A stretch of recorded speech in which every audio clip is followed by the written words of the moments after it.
아멘. 어제 말씀을 준비하면서 책을 읽다가 이 책에 아주 유명한 한 사람의 이야기를 책에서 읽게 됐습니다. 그 나이가 11살이 됐을 때, 보통의 아이들이 다 그렇겠지만 사춘기 아주 심각한 방황을 하면서 가정의 골칫덩어리가 됐답니다. 다른 아이들보다 훨씬 심하게 사춘기를 앓은 겁니다. 특별히 방 정리를 안 하고 식사 시간에 제때 잘 안 오고 뭐 이런 일들을 통해서 또 이 뭐 연필 같은 걸 자꾸 물어뜯었다고 합니다. 엄마하고 자꾸 싸우는 겁니다. 대부분 아버지하고 잘 싸우지 않고 엄마하고 싸우는 일들이 많지요. 이런 일이 계속 반복됐답니다.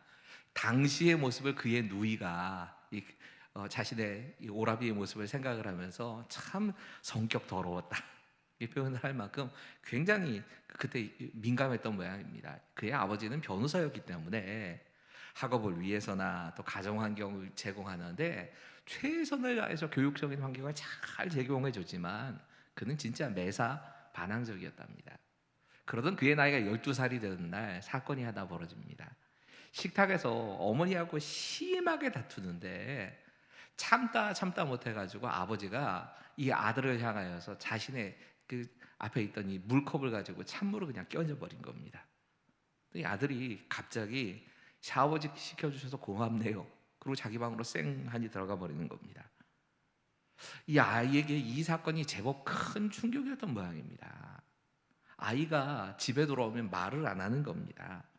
조용히 식사만 하고 자기 방으로 늘 들어가는 겁니다. 이런 일이 거의 한 1년 가까이를 계속 되다 보니까 부모의 입장에서 이 아이한테 무슨 정말 심각한 문제가 생겼다 생각하고 상담 전문가에게 아이를 데리고 갔답니다. 이 상담 치료를 전문적으로 하는 이 사람이 대화를 하는 도중에 아이가 말을 하면서 지금 부모하고, 내가 지금 뭐 정신적으로 고장이 난 게 아니고 부모하고 싸우고 있는 중이라고 이런 표현을 하더랍니다. 쭉 얘기를 들어보고 나서 부모에게 아이를 좀 자유롭게 놔줘야 할 것 같다. 이 아이는 자유가 필요한 아이다. 다른 아이들마다 다 그 특성이 있는데 이 아이는 특별히 그런 특성을 가진 아이인 것 같다. 너무 엄격하게 교육해서는 안 된다. 부모가 한참을 고민하다가 아이를 사립학교에 보내기로 결정을 합니다. 사립학교에 들어가니까 부모로부터 떨어지니까 아이가 좀 자유로워졌겠지요. 근데 굉장히 많은 돈을 들여서 사립학교에 갔는데 학업에 열중하진 않는 겁니다. 이상한 일에 자꾸 취미를 가지는 겁니다.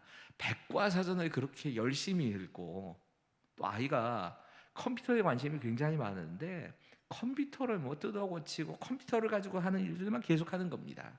근데 참 다행히도 우리나라에서는 그게 불가능한 일일 텐데 미국이기 때문에 가능했겠지요. 자기가 하는 일에 아주 두각을 나타내면 이런 아이를 특별 채용을 해서 특별하게 이렇게 대학에서 장학생으로 받는 경우가 있지 않습니까? 그렇게 해서 하버드를 들어간 겁니다.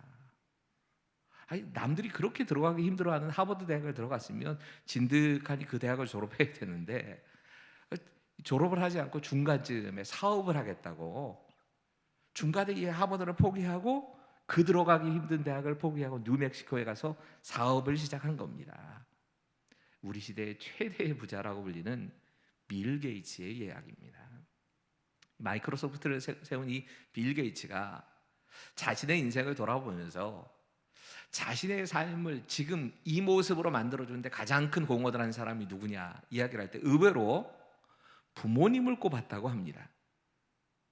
아버지하고의 그런 안 좋은 일들도 있었는데 또 아버지를 먼저 꼽은 겁니다. 사실 그의 아버지는 아들에게 물잔을 퍼부었던 그때 일을 굉장히 후회했답니다. 그래서 이 사건을 계기로 해서 아들의 조용한 후원자가 되겠다, 이렇게 결정을 했답니다. 이 아버지가 아들에 대해서 인터뷰를 할 내용 가운데 이런 내용이 있더라고요. 내가 아들을 위해서 한 일이 아무것도 없습니다. 저는 그냥 제 아들을 믿었을 뿐입니다.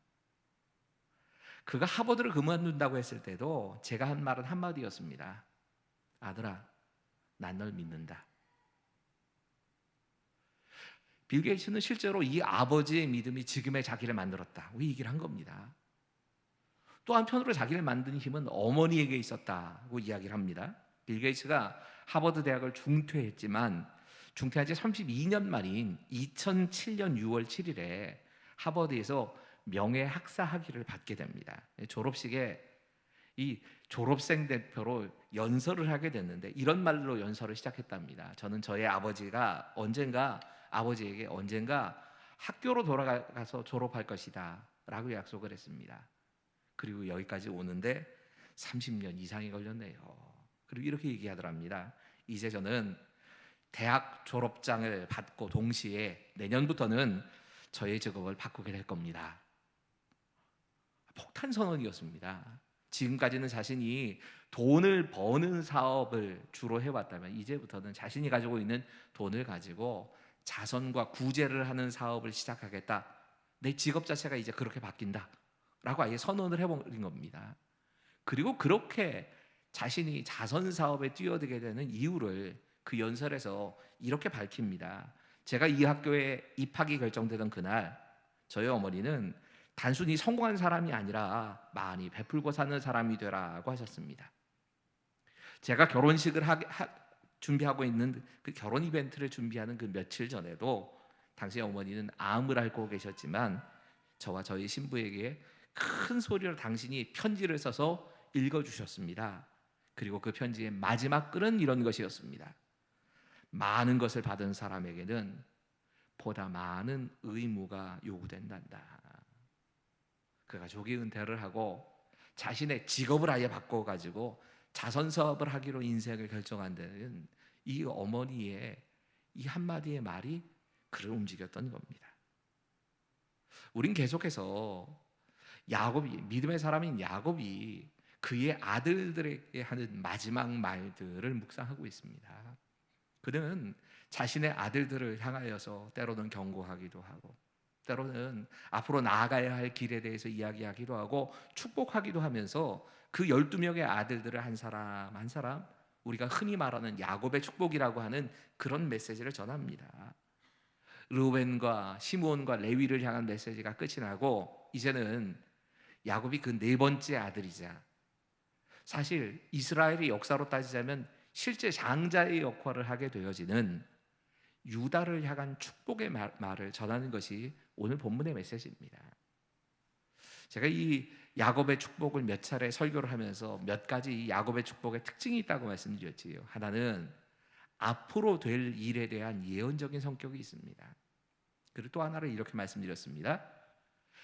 그 자녀들의 인생을 계속 곁에서 바라본 아버지의 입장에서 그 자녀들의 인생에 경고를 하거나 아니면 그 인생에 맞게 축복을 하고 이런 이야기가 야곱의 축복이다. 유다의 경우도 마찬가지입니다. 유다는 분명히 이스라엘 집 전체의 지도자의 역할을 합니다.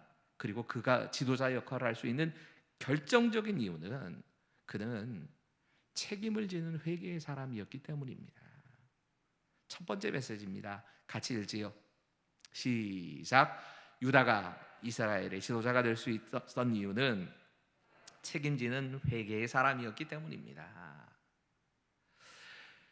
그의 어머니인 레아는 야곱의 두 아내, 정식적인 두 아내인 라헬과 레아, 이 두 자매 가운데 언니였습니다. 레아는 늘 자신의 동생인 라헬만을 이 야곱이 사랑했기 때문에 이 동생과 남편의 사랑을 얻기 위한 경쟁을 계속합니다.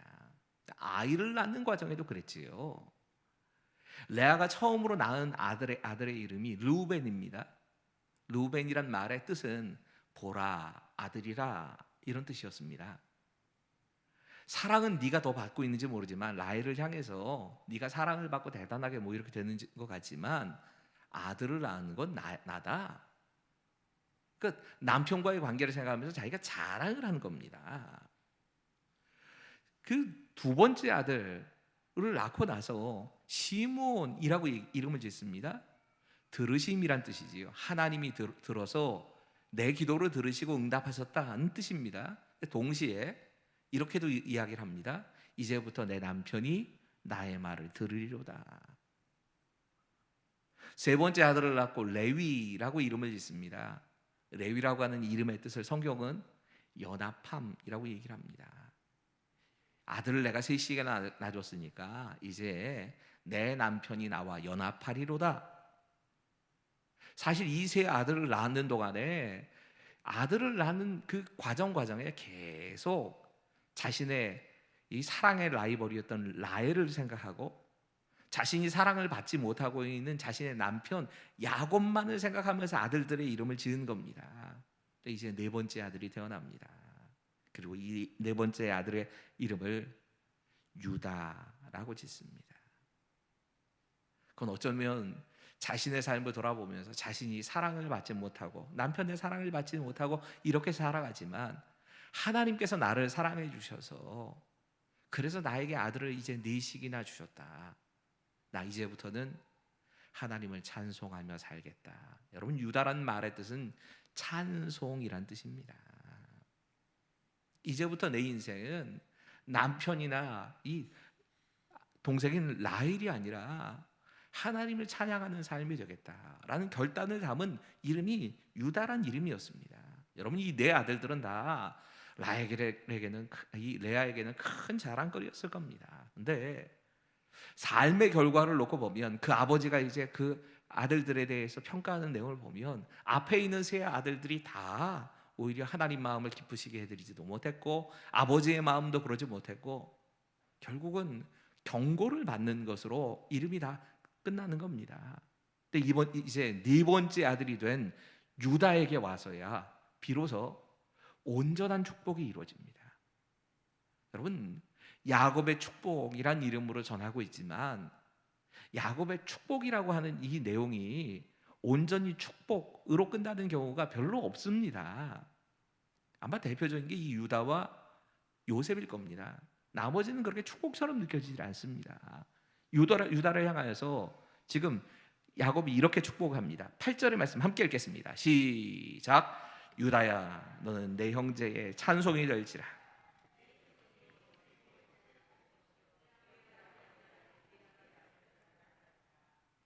여러분, 아버지인 야곱이 유다에 대해서 영적인 복, 육적인 복, 인간 관계로부터 얻는 복, 모든 복에 대해서 쭉 다 말을 합니다. 그리고 실제로 예언적인 성격이 있다고 그랬지요. 야곱의 축복이 실제로 이루어집니다. 그래서 유다의 지파가 이스라엘 전체의 지도력을 발휘하는 지도자의 역할을 하고 이들에게서 왕이 태어나기도 하고 결국 이들을 통하여서 예수님 메시아가 오시게 됩니다. 그럼 도대체 유다의 삶의 어떤 부분이 이런 축복으로 그를 정말 복된 인생으로 이끌었는가, 이걸 한번 생각을 해봐야 되는 겁니다. 여러분, 유다의 이야기에 또 한 번 등장하는 장면은 창세기 37장입니다. 창세기 37장은 요셉의 형들이 요셉을 애굽에 팔아버리는 장면입니다. 그때 모든 형제가 똑같은 행동을 하는 건 아니었습니다. 당시 큰아들이었던 르우벤은 요셉을 살리고자 하는 생각을 갖고 있었습니다. 그래서 요셉을 죽이지 말고 저기 물이 없는 구덩이에 그냥 집어넣자 얘기를 합니다. 그리고 형제들이 다 가고 나면 요셉을 꺼내줄 생각을 했습니다. 유다가 또 한 가지 다른 행동을 합니다. 유다는 야, 동생을 죽이는 것까지는 좀 너무 심하다라고 생각을 했습니다. 그래서 어떻게 제안을 하느냐, 죽이지 말고 그게 무슨 유익이 있겠느냐, 동생을 저기 아라비아의 상인들 오는데 아라비아의 상인들에게 팔아먹자, 이렇게 얘기를 합니다. 이 말을 제안한 사람이 유다였습니다. 그래도 어떻든 요셉을 파는데 앞장섰던 사람이 유다입니다. 그리고 그의 이야기가 바로 이어집니다. 유다는 이 형제들에게서 무슨 이유 때문인지 떠나서 이방인들 사이로 들어갑니다. 그리고 이방 여자를 만나서 아내로 삼아서 이방 여자에게서 그 아이들을 낳고 아들들이 태어나자 주변에 있는 이방 여자들에게 또 이 결혼을 시키는 겁니다. 여러분, 이건 신앙을 떠났다는 의미라고 말씀드렸지요. 참 도덕적으로는 말도 안 되는 사건도 벌어집니다. 며느리의 유혹을 받아서 며느리에게 애를 베게 하는 아주 말도 안 되는 이야기가 유다의 이야기에 그냥 같이 나옵니다. 솔직히 도덕적으로만 본다면 이거 진짜 심각한 문제가 있는 사람 아닙니까? 어떻게 이런 사람에게서 예수님이 태어나실 수가 있겠습니까? 이런 사람에게서 어떻게 지도자인 왕들이 태어날 수가 있겠습니까? 그가 그럴 수 있었던 진짜 이유는 회개했기 때문입니다. 그 후에 유다의 삶을 보면 이게 진짜 회개구나 하는 것을 알려주는 말씀들이 계속 이어집니다. 회개를 단어로 정의하기보다 어쩌면 유다의 삶이나 다윗이 죄를 범한 후에 했던 행동들을 보면 이게 회개구나 이렇게 알 수 있는 부분이 많습니다. 유다가 다시 한번 등장했을 때는 흉년이 들어서 이 요셉의 형들이 곡식을 사러 애굽에 갔을 때입니다. 그때 요셉이 형들을 알아보지요. 알아보고는 그들을 첩자라고 막 몰아붙입니다. 이런 몰리는 상황에서 형들이 했던 말 기억하십니까? 우리가 지금 창세기를 쭉 같이 강해로 읽고 있으니까 42장 21절입니다. 그들이 서로 말하되 우리가 아우의 일로 말미암아 범죄하였도다. 그가 우리에게 애걸할 때에 그의 마음의 괴로움을 보고도 듣지 아니하였음이로다. 이 괴로움이 우리에게 임하도다. 이 말을 듣고요, 맏형이었던 르우벤이 이어서 이렇게 얘기를 합니다. 22절. 르우벤이 그들에게 대답하여 이르되 내가 너희에게 그 아이에 대하여 죄를 짓지 말라고 하지 아니하였더냐? 그래도 너희가 듣지 아니하였느니라. 그러므로 그의 핏값을 치르게 되었도다 하니. 지금 이 르우벤이 하는 말을 가만히 좀 들어보십시오. 자긴 잘못 없다는 얘기입니다. 근데 그거 다 말리지 않았느냐? 동생들이 말을 듣지 않아서 이 꼴이 됐다. 이러고 책임을 그냥 전가해 버린 겁니다. 실제로 그런 마음으로 르우벤이 했던 게 맞습니다. 그러니까 나는 이런 책임질 필요가 없다 이렇게 얘기를 한 겁니다. 그런데 사실은 르우벤만 다른 행동을 했던 게 아니라 유다도 요셉을 죽이지 않기 위해서 종으로 판 겁니다. 근데 한마디 변명을 하지 않습니다. 43장에 오면 이런 유다의 모습이 아주 직접적으로 들어옵니다. 형들이 집으로 돌아왔을 때 이 형 가운데 시므온을 요셉이 잡아다 놓고는, 그리고 다음번에 올 때 너희 막내 동생을 데리고 오지 않으면 절대로 너희가 쌀도 얻어갈 수 없고 너희를 첩자라고 생각할 거다 라고 하는 이야기를 야곱에게 합니다. 그 양식이 떨어지지요. 7년의 흉년이었으니까 아무리 많이 양식 사왔어도 양식 떨어질 때가 왔지 않습니까? 야곱이 이 아들들에게 독촉해서 다시 애굽에 내려가서 양식 구해와라. 어떻게 우리가 굶어 죽겠냐? 그러자 그때 유다가 나섭니다.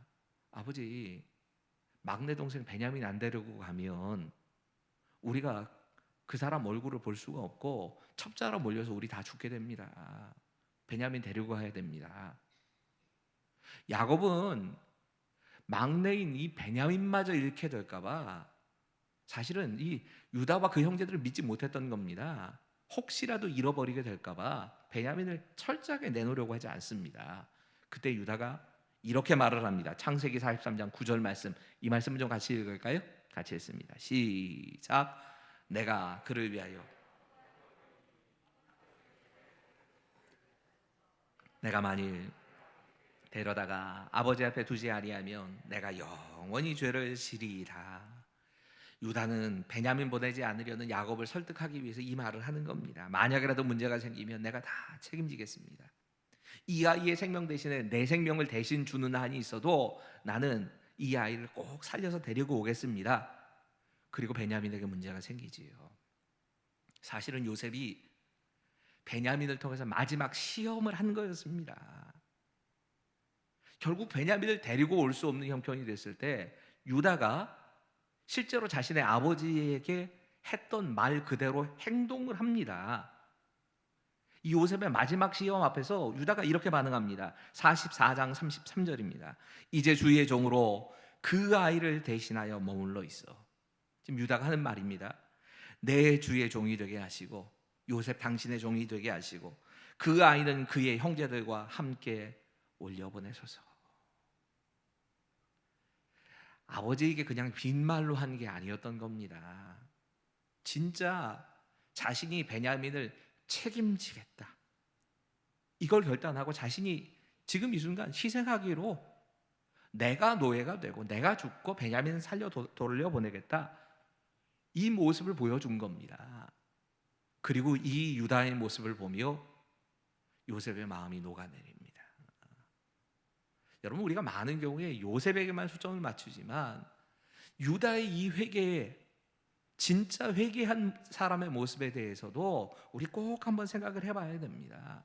그는 정말 회개에 합당한 열매를 가진 겁니다. 그러자 요셉이, 형님들, 내가 요셉입니다, 비로소 밝히게 되는 겁니다. 여러분, 사실 유다와 그 형제들과의 차이점이 하나 있다면 딱 이걸 겁니다. 똑같이 동생 팔아먹은 건 잘못한 겁니다. 르우벤은 그 순간에 싹 빠져나갔는지 모르겠지만 다 빠져, 그 형제를 팔아먹었다는 데는 다를 게 없습니다. 근데 형들은 뉘우치기는 합니다. 하지만 회개는 하지 않았습니다. 여러분, 뉘우침과 회개는 다른 겁니다. 회개는 회개에 합당한 열매가 따라오게 되어 있습니다. 르우벤처럼 자신은 이 일에 책임이 없다고 책임을 전가하는 건 회개 아닙니다. 난 그 일 하지 않았다고. 지금 유다가 보여주는 회개의 모습은 책임을 지는 것이었습니다.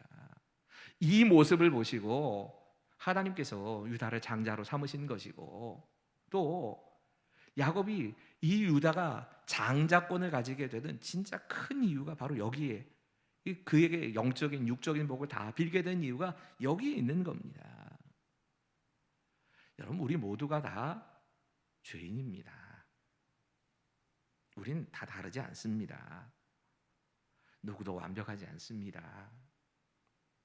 평생을 죄 없이 살지 않습니다. 근데 어떤 사람들은 자신의 잘못이나 죄악을 깨닫고 인정하고 회개하는 삶으로 나갑니다. 그리고 그 회개에 합당한 열매를 지면서 책임지겠다는 자세로 나아갑니다. 바로 이런 사람들을 향해서 하나님께서 우리에게 주시려고 했던 그 축복을 회복시켜 주신다는 얘기입니다. 구체적으로 야곱이 이 유다에게 준 축복의 내용에 대해서 조금 생각해 볼 차례입니다. 그럼 사실 유다에게 한 이 축복의 내용이 요셉에게 베풀었던 이 야곱의 축복만큼이나 정말 귀한 내용입니다. 만약에라도 우리가 자녀들에게 어떻게 복을 빌어줘야 할지 분명하지 않을 때는 이렇게 복을 빌면 좋을 것 같다 싶을 정도로 이 야곱이 유다에게는 특별한 이 축복의 기도를 합니다. 이 축복의 기도의 말씀이 8절부터 기록이 되지요. 먼저 8절의 말씀을 같이 읽겠습니다. 안 쓰였군요. 제가 읽겠습니다. 유다야, 너는 내 형제의 찬송이 될지라. 내 손이 내 원수의 목을 잡을 것이요 내 아버지의 아들들이 내 앞에서 절하리로다. 여러분, 이 말씀의 의미를 저는 이렇게 해석하면 된다고 생각합니다. 너는 하나님 찬양하는 사람이 되라. 내가 너를 찬양받는 사람이 되게 하겠다. 이렇게 하나님이 말씀하시는 겁니다. 여러분, 이 말씀의 사실 뜻은 다른 지파들보다 우월하게 하겠다, 다른 지파들에게 찬송을 받게 하겠다, 이렇게 얘기를 한 겁니다. 그는 넷째 아들이었지만 실제적으로 이 르우벤이나 시몬과 레위가 장자로서 가질 만한 자질들을 다 잃어버렸기 때문에 장자의 명분이 그에게 돌아온 겁니다. 찬송을 받게 된다라는 뜻이 있습니다. 히브리어를 보면 이 말이 참 묘합니다. 왜냐하면 이 유다라고 하는 이름의 뜻이 여호와를 찬송하라는 뜻이기 때문에 그럽니다.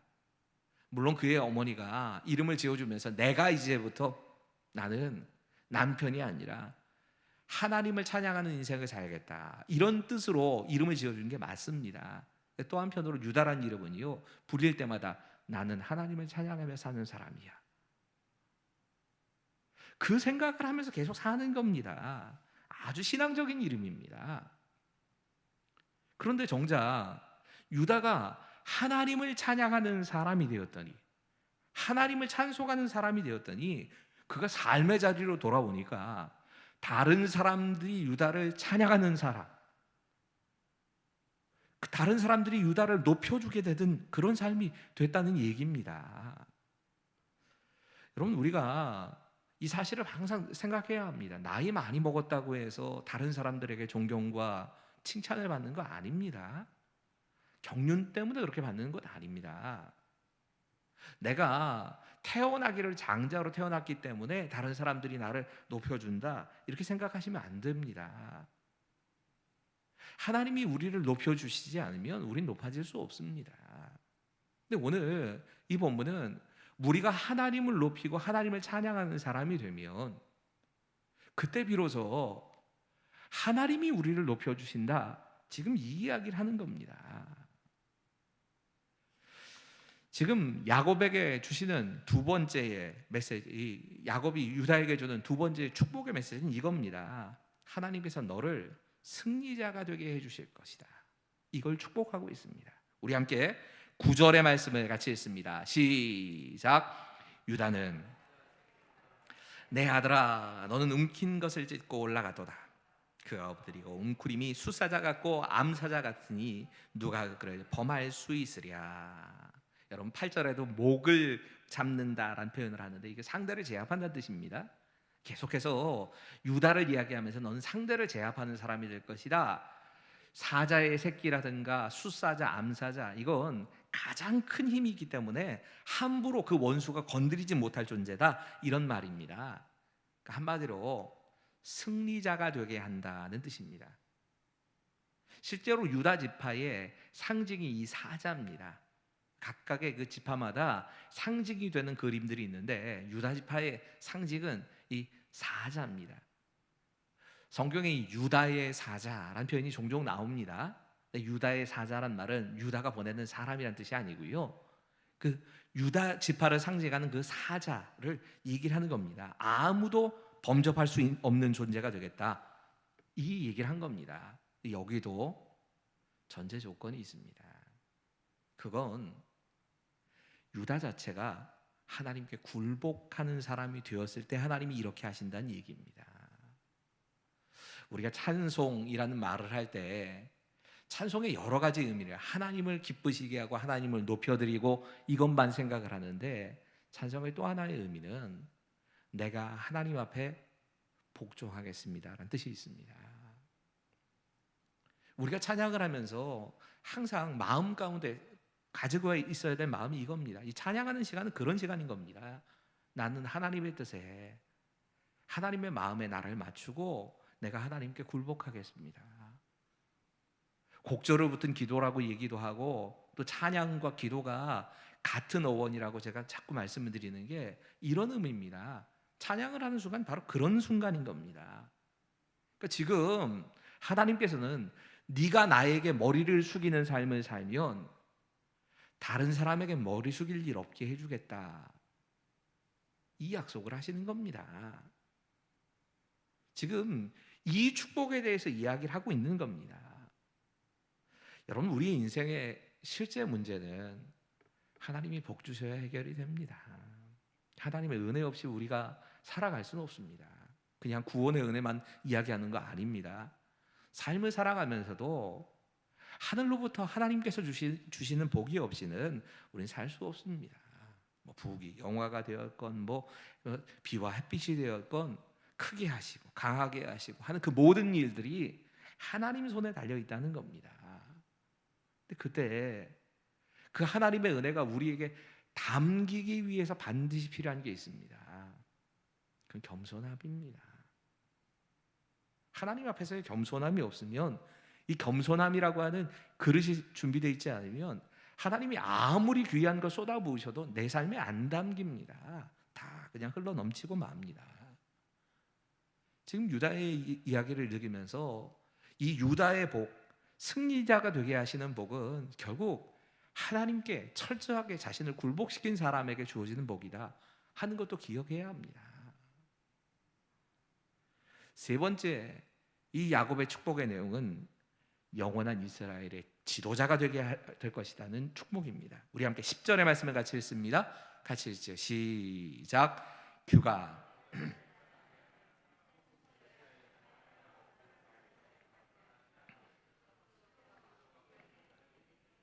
그에게 모든 백성이 복종하리로다. 아멘. 여러분, 이 앞에 있는 규라고 하는 말은 왕이 들고 있다가 명령을 내릴 때 사용하는 지팡이를 말하는 겁니다. 그러니까 앞에 있는 규나 통치자의 지팡이나 이 말은 사실상 같은 얘기라고 생각하시면 됩니다. 두 번을 강조하고 있는 겁니다.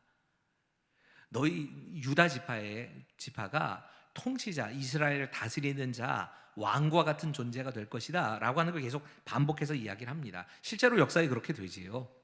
이스라엘의 초대 왕이었던 사울이 결국엔 하나님께 범죄하여서 버림을 받은 후에 다윗이 두 번째 왕이 됩니다. 그리고 다윗에 의해서 세워진 이 남유다는 계속해서 남과 북으로 갈라진 이후에도요, 북쪽 이스라엘은 계속 전쟁이 나고 이 왕들이 바뀝니다. 근데 남쪽 유다는 안 그렇습니다. 남유다가 망하기까지 계속해서 이 다윗의 왕조가 계속 이어져 가는 것을 알 수 있습니다. 근데 조금 우리가 이 본문에서 해석하기 어려운 문제가 있습니다. 실로가 오시기까지라는 표현입니다. 사실 이 말씀을 성경학자들도 다 이상하게 각각 다르게 해석을 하더라고요. 어떤 분들은 예루살렘의 북쪽에서 약간 이 50km 정도 떨어져 있는 곳에 실로라고 하는 곳이 있습니다. 근데 이 실로는 에브라임 지파의 종교적 정치적인 중심지입니다. 남쪽에 유다 지파가 있다면 북쪽의 가장 큰 지파, 가장 중요한 지파는 에브라임 지파입니다. 요셉의 지파지요. 요셉의 두 아들이 에브라임과 므낫세인데 이 에브라임 지파, 여호수아의 지파인 에브라임 지파가 큰 역할을 감당합니다. 그 에브라임 지파의 실로에서부터 오게 된다. 분명히 이건 유다 지파의 사람인데 이 에브라임 지파로부터 인정을 받아야 왕으로 인정된다. 뭐 이렇게 해석하시는 분들도 있고요. 어떤 분들은 북쪽에 이스라엘이 에브라임 지파의 여로보암에 의해서 북이스라엘이 갈려져 나가는데 그때 북이스라엘이 갈려져 나갈 때 실로를 중심으로 갈려져 나가기 때문에 이건 여로보암을 얘기하는 거다. 역사적으로 여로보암이다. 이렇게 해석하시는 분들도 있습니다. 어떻든 이 말씀 때문에 생각보다 이스라엘 백성들 사이에서도 논쟁이 많았다고 하더라고요.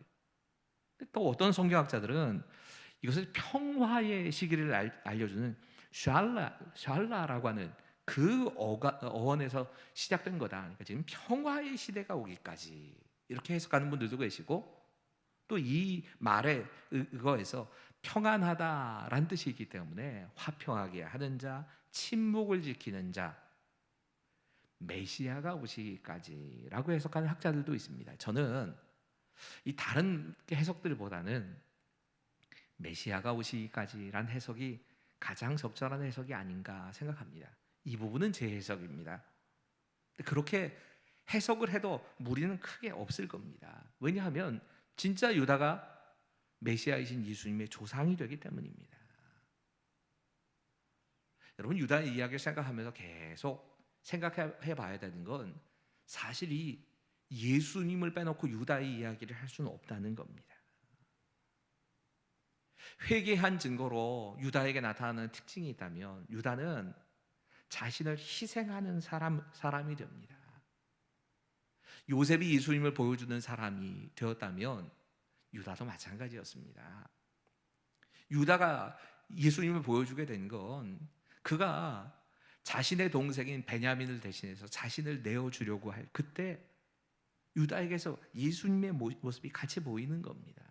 아마 당시에 유다는 자기도 아비가 되어서 아들을 둘이나 먼저 보내고 나니까 자기의 늙은 아버지의 마음이 이해가 됐던 것 같습니다. 그 아버지 야곱을 위해서 또 그 야곱이 그렇게 사랑하고 있는 막내 동생을 위해서 자신을 희생하겠다라고 하는 결단을 합니다. 그리고 이 모습이 결국 예수님의 조상이라는 정말 빼앗을 수 없는 명예를 얻게 되는 이유가 되었다는 얘기입니다. 여러분, 우리는 희생하는 것이 참 바보 같은 짓이라고 늘 생각하면서 합니다. 세상에서는 경쟁 사회를 살기 때문에 움켜쥐어야 이긴다고 생각을 합니다. 영적으로는 그게 아닙니다. 하나님의 입장에서는 그게 아닙니다. 하나님은 우리가 좀 바보같이 손해를 보고 희생할 때 그때 하나님께서 우리와 함께 하십니다. 진짜 하나님의 복을 우리가 누려야 한다면 이런 하나님의 은혜의 자리로 가는 겁니다. 야곱이 요셉에게 베푼 유다에게 전한 또 하나의 복은 물질적인 풍요로움에 대한 복을 구하고 있습니다. 우리 함께 11절과 12절의 말씀에 대해서 같이 읽겠습니다. 11절과 12절입니다. 시작. 그의 나귀를 포도나무에 매며 또 그 옷을 포도주에 빨며 그의 눈은 포도주로 인하여 그의 이는 우유로 말미암아 희리로다. 이게 이스라엘 백성들, 이스라엘 사람들에게는요 진짜 이해가 안 되는 표현이었을 겁니다. 여러분, 우리가 성경을 읽으면서 우리는 잘 모르는데 실제 그 말씀을 전하고 있는 사람의 입장으로 돌아가야 될 필요가 있을 때가 있습니다. 예를 들면 시편 23편, 우리 너무 좋아하는 말씀이지요. 쉴 만한 물가로 인도하시고 나를 눕게 하신다. 여러분, 양은 눕지 못합니다. 누구보다 목자였던 이 다윗은 양이 눕지 않는다는 걸 잘 아는 사람일 겁니다. 야생에 사는 짐승들 가운데 사람에게 길들여지지 않은 어떤 짐승도 눕지 못합니다. 늘 경계하고 있습니다. 양이 눕게 하셨다. 이 말 자체에 특별한 의미가 있는 겁니다. 오늘 본문도 마찬가지입니다. 이스라엘 백성들은 절대로 포도나무에 나귀를 다 메어두지 못합니다. 우리가 생각하는 포도나무보다는 좀 굵기가 굵다고 하지만 포도나무는 덩쿨입니다. 그 덩쿨에 나귀가 매여 있을 리도 없고요. 또 이 포도나무 자체가 워낙 귀한 겁니다. 무화과나 감람나무 같지 않습니다. 무화과나 감람나무에는 나귀를 메어 놓을 수 있지만 포도나무에 이 나귀를 메어 놓으면 나귀가 포도나무를 부러뜨리기도 하고 또 포도나무 열매를 따먹기도 하고 워낙 중요한 열매로 생각한 게 포도나무였기 때문에 절대로 나귀는 포도나무에 안 맨답니다. 그럼 지금 이 말씀을 하는 의도를 좀 생각해 봐야 합니다. 나귀를 포도나무에 메어 놓을 정도라면 그만큼 유다 지파가 풍성하다는 얘기입니다. 에이, 그 포도나무 없어도 내가 충분히 살 수 있어 할 만큼 그만큼의 여유 있는 삶을 하나님께 구하고 있는 겁니다. 지금 이어지는 말씀들도 마찬가지입니다. 포도주가 넉넉하고 그걸 마음껏 마셔서 눈이 시뻘개지고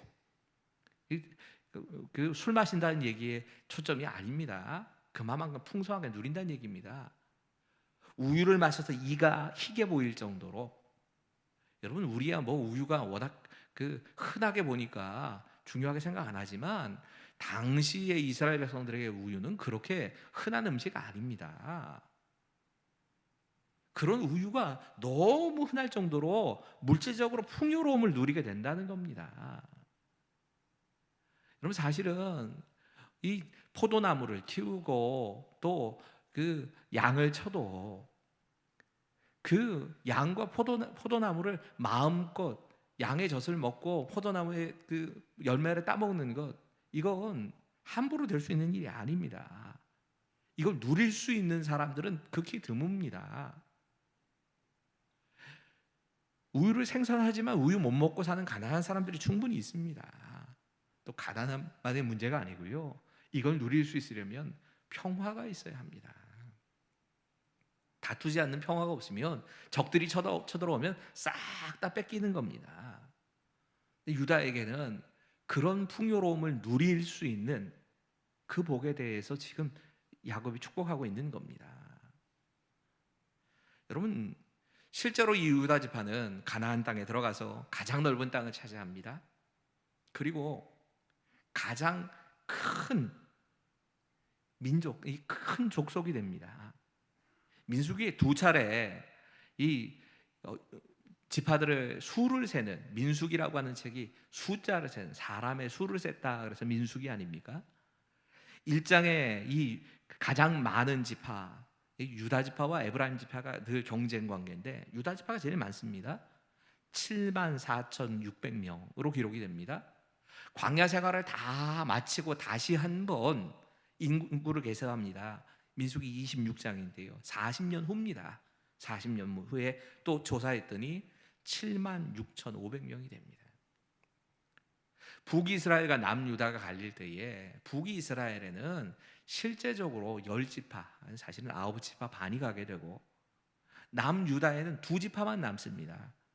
근데 2지파만 남는 유다 지파가 거의 힘으로는 이 북쪽의 이스라엘과 대등한 관계를 맺을 만큼 강한 힘과 많은 인구를 가지게 됩니다. 유다의 이야기를 생각하면서 이전에 읽었던 이 책 하나가 생각이 났습니다. 나다나엘 호돈이 쓴 주홍글씨라고 하는 아주 많은 분들이 읽어보셨을 만한 소설일 겁니다. 이 소설의 여주인공인 헤스터 프린이라고 하는 여자는 간통을 저지릅니다. 청교도 사회였기 때문에 간통을 저지른 여자를 정말 그 사회로부터 완전히 격리시켜버리는 그런 추방을 당하게 됩니다. 그리고 그녀의 옷에 간통을 뜻하는 이 영어 글자인 adultery라고 하는 이 단어를 새기고 살게 됩니다. A자로 시작되는데 그래서 이 큰 A자를 옷에다 늘 수놓고 늘 그 옷을 입고 다니게끔 만듭니다. 그러니까 마을 사람들 모두가 아이고 저 여자는 간음죄를 범한 사람이야 이걸 다 알게 한 겁니다. 그리고 약 한 10년의 시간이 흐릅니다. 그 시간 동안 그녀는 이 과거에 매여 있는 게 아니라 진짜 회개합니다.